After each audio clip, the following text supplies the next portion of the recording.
Неспрыяльная эпидемиологичная обстановка унесла коррективы у святкавання Вялікдня. Так, у храме Тихвинской иконы Божьей Маці на ранішняй боскай літургіі прыхаджан не так шмат, як звычайна у гэтае вялікае свята. И тым не менш, люди идут у храм. Мы очень переживали, чтобы не закрыли храмы. И настолько рады, что в нашей стране этого не произошло. Это просто счастье. Этот праздник дает нам надежду на то, что мы можем попасть в рай.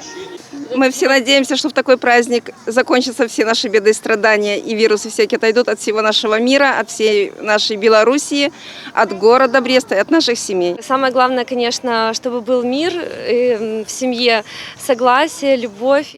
Храм Тихвинской иконы Божьей Маці ў святочным убранні, ахутаны узвышанасцю. Але, канешне, галоўнае ў гэтым свяце не знешні блеск цырымоній, а ўнутранае адчуванне вернікаў.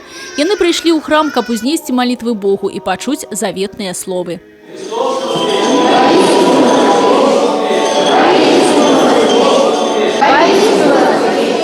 У воскресенье Христова основа и вянец христианской веры. Уже больше за 2000 радостная вестка об воскресенье Сына Божьего переконывает свет у перамозе життя над смертью и дае надею на вечное життя.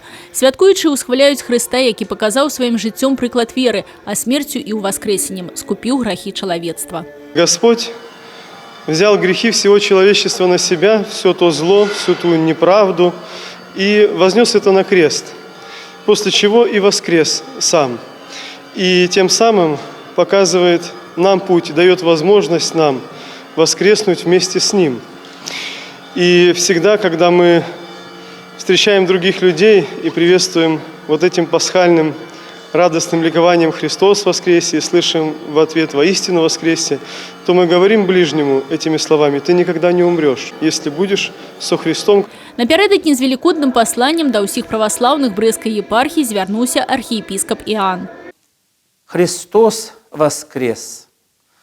Верю, что воскрес в сердце каждого из нас, ибо к этому стремится Господь, ибо этого желает Он, ибо Он пришел на землю, Он учил людей, страдал, умер и воскрес за каждого из нас. И я желаю, чтобы воскресение Христово сопровождало нас всегда, чтобы этот праздник стал образом нашего поведения, нашей жизни. Адзначаць Вялікдзень хрысціяне будуць яшчэ 40 дзён да ўзнясення Гасподня. У гэты радасны 40-дзённы перыяд вернікі будуць казаць: «Христос уваскрос» і чуць у адказ: «Сапраўды уваскрос».